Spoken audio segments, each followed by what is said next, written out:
अरे उठहु ए देवा उठहु हो, सुतले भइले छओ मास।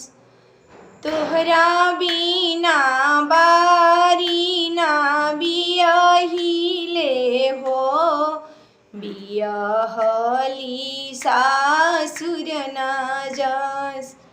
उठहु ए देवा उठहु हो, सुतले भइले छओ मास।